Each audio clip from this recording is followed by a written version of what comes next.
আর্থিক দুর্নীতির অভিযোগে মালদা মেডিকেল কলেজের ফ্যাসিলিটি ম্যানেজারকে গ্রেপ্তার করল সিবিআই। মঙ্গলবার দুপুরে এসআই পদমর্যাদার একজন সিবিআই আধিকারিক সহ মোট 3 জন এদিন মালদা মেডিকেল কলেজের ফ্যাসিলিটি ম্যানেজার অভিজিৎ দাসকে গ্রেপ্তারের পর ইংরেজবাজার থানায় নিয়ে যায়। পরে সিবিআই কর্তারা সেখান থেকে পুলিশের সহযোগিতা নিয়ে মালদা আদালতের ট্রানজিট রিমান্ডের মাধ্যমে কলকাতায় নিয়ে যাওয়ার ব্যবস্থা করে। এদিকে এদিন মালদা মেডিকেল কলেজের ফ্যাসিলিটি ম্যানেজার অভিজিৎ দাস গ্রেপ্তার হওয়াতে নতুন করে শোরগোল পড়ে গিয়েছে। মেডিকেল কলেজ সূত্রে জানা গিয়েছে গত 4 মাস আগে আলিপুরদুয়ার সরকারি হাসপাতাল থেকে স্থানান্তরিত হয়ে মালদা মেডিকেল কলেজের ফ্যাসিলিটি ম্যানেজার হিসেবে যোগদান করেন অভিজিৎ দাস। আলিপুরদুয়ারের আগে তিনি কামারহাটি বিধানসভা কেন্দ্রের বরানগর হাসপাতালে ওয়ার্ড মাস্টার পদে কর্মরত ছিলেন। বিভিন্ন সরকারি হাসপাতাল ও মেডিকেল কলেজে মোটা টাকার আর্থিক দুর্নীতিতে বিগত দিনে গ্রেপ্তার হয়েছিলেন অভিজিৎ দাস। কলকাতার আলিপুরেই মূলত আর্থিক দুর্নীতির মামলায় গ্রেপ্তার হয়েছিল অভিজিৎ দাস।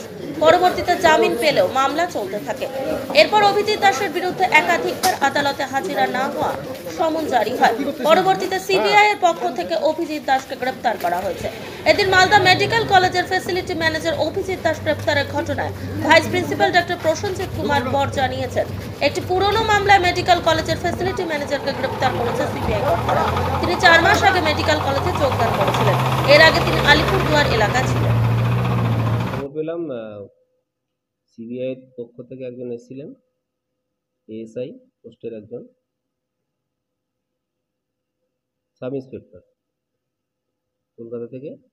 উনি ওনাকে অ্যারেস্ট করেছেন, নন বেলেবল সেকশনে অ্যারেস্ট করেছেন। কি অভিযোগ ছিল? অভিযোগ কী ছিল সেটা বলতে পারবো না, কিন্তু ওনার নামে অ্যারেস্ট ওয়ারেন্ট ছিল, সেই অনুযায়ী ওনার অ্যারেস্ট করেছে। সিবিআই টিম এসে আপনার সাথে যোগাযোগ করে? হ্যাঁ, এসে আমার সাথে কথা বলেছে। পরে কি জানান তারা তারা আপনার সাথে কি মানে কি কথা হয়েছে বা কি আপনাকে ওয়ারেন্ট ভার্বালি যেটা ওনাদের কাছে শুনলাম, সেটা কোনো একটা কেসের ওয়ারেন্ট ছিল, সামন ছিল, তিনি অ্যাটেন্ড করেননি, 2-3 বার মানে অ্যাটেন্ড করেননি, তার জন্য ওয়ারেন্ট হয়েছে। যাকে অ্যারেস্ট করেছে তিনি তার নাম কি এবং তিনি কোন দায়িত্বে ছিলেন? অভিজিৎ দাস, ইনি ফেসিলিটি ম্যানেজারের পোস্টে ছিলেন। কোন অভিযোগ সেটা কি স্পষ্ট করা হয়েছে? তো সিবিআই যিনি এসেছিলেন তিনি তো বললেন যেটা ওনার নামে ভার্বালি যেটা বললেন, ওনার নামে সামন ছিল, সামন অ্যাটেন্ড করেনি, তার জন্যই এবং তার একটা কোর্টে ওয়ারেন্ট পেপার ছিল ওনার নামে। ওনার কোথায় কোথায় কেস আছে এবং কোন আদালতে কেস চলছে এবং কেস নাম্বার কি কিছু জানিয়েছেন? একটা কেসের নাম্বারের একটা রেফারেন্স দিয়েছেন, সেটা সম্ভবত কলকাতা আলিপুরে। আলিপুরে কত কেস নাম্বার কি স্যার? কত ডিটেলস আমি বলতে চাচ্ছি না। আর আলিপুরের কি ওখান থেকে সমন পাঠানো হয়েছিল, তার জন্য তিনি অনুপস্থিত ছিলেন, বারবারে ওকে নোটিশ করা কত হয়? ডিটেলস আমি জানি না। ওনার ভার্বাল যেটা কথা সে মনে হলো যে সমন উনি অ্যাটেন্ড করেননি বা হয়তো পাননি, কোনো কিছু একটা সমস্যা হয়েছিল, সমন না অ্যাটেন্ড করার জন্যই মোস্ট লাইকলি ওনাকে অ্যারেস্ট ওয়ারেন্ট ছিল, সে নিজে অ্যারেস্ট করে। মালদা মেডিকেল কলেজে কতদিন আগে জয়েন করেছেন? মাস 4 আগে জয়েন। আগে কোথায় ছিলেন? এর আগে সম্ভবত আলিপুরদুয়ারে দিয়েছে। আলিপুরদুয়ার, কলকাতার আগে। তখন নর্থ।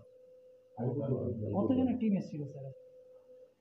আমার সাথে দেখা হয়েছিল একজন, বাকি আর দু একজনের মধ্যে ওদিকে ছিলেন।